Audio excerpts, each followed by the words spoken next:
Hello everybody, I'm SnipingIsFun, and in this other little video we bring you guys tonight, it's going to be an overview type of video.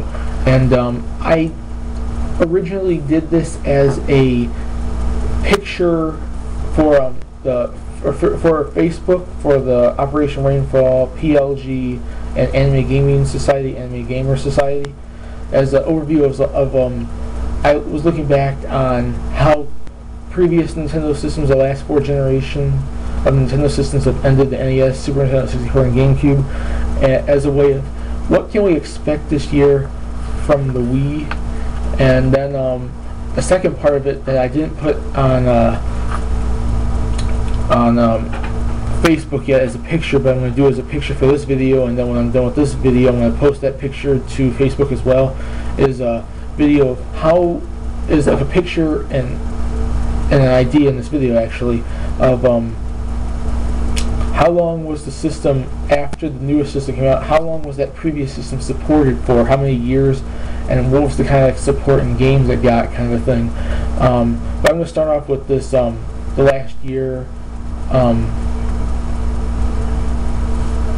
kind of a thing, like talking about the last years and what good games came out in the last year basically.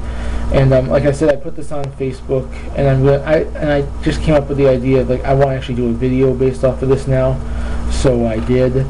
I'm doing that right now. Basically, I was just thinking about looking at how previous systems have ended and looking at what the Wii actually is right now, kind of a thing. Like what can we expect from this year based off previous Nintendo system last year's kind of a thing. Like, we already know we're getting Xenoblade in April.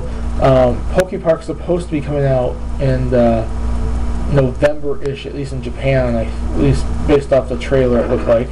And then we know for a fact, like in February, March is basically like Mario Party and Rhythm Heaven and WWE Brawl is probably around WrestleMania time, and Epic Mickey 2 is later on in the year, and somehow Lego Batman 2 comes somewhere in the year.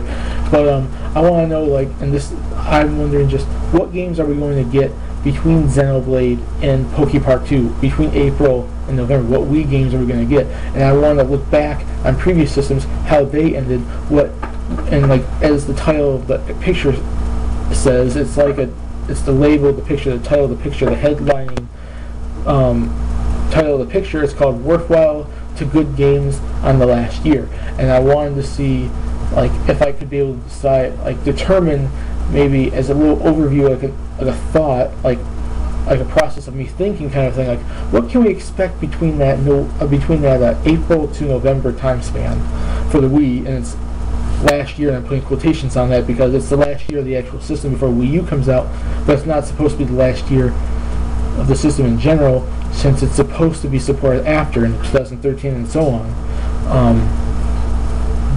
So I basically went on Wikipedia, and yes, I didn't get, like, I used Wikipedia for my information, and it's not the best site to go use for information. And I'm not saying every little bit of years or information I include on this video is 100% perfect, but it's pretty darn close, and I can use this as some rough information to put up my point of view, my determining my thoughts and overviewing this kind of concept here.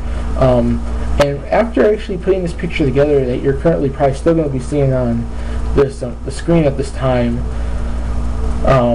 I've seen a pattern actually that if it actually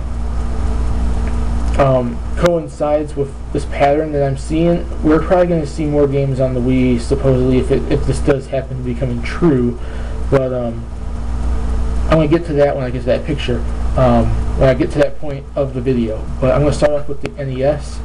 Back in 1991, which was when the Super Nintendo was released, I was looking over the games that were released in that year, like at least the worthwhile, the good games.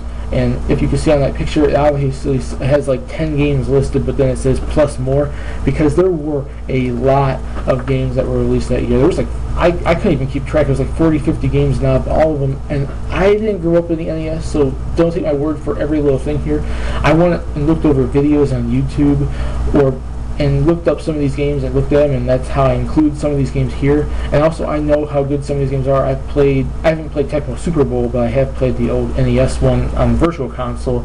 I do know what Double Dragon technically is always like. In Romance of the Three Kingdoms, I've seen Batman Return of the Joker before, and so on and so forth like that. It got a lot of support in this last year, in 1991. It got, I'd say, roughly about 20 to 30 good games in its last year, and that's only a few you're seeing right there. It got quite a bit of support. When it came to the Super Nintendo in 1996, which was when the 64 was released, it didn't get as much support as the NES did at the end of its time, but it did get quite a bit. It got about 12 good games in there. You can see Donkey Kong Country 3, Kirby Superstar, Miss Pac-Man, Marvel Superheroes, War of the Gems, Lufia 2, Ken Griffey Jr. winning run. I played that. It's a pretty fun baseball game. And there was other ones in there too, like Street Fighter Alpha 2 and NBA Hang Time, and Ultimate Mortal Kombat 3, NHL 97, stuff like that. It got about 12 good games in there. It got a good amount of support at the end. Not as much as NES, but it did get quite a bit of good support there. About like 12 games, approximately, on its last year, before the 64 came out and before it was supported after. When it comes to the 64 in 2001, looking at this happened to be the worst ending of a Nintendo console I've actually came across in all of these systems.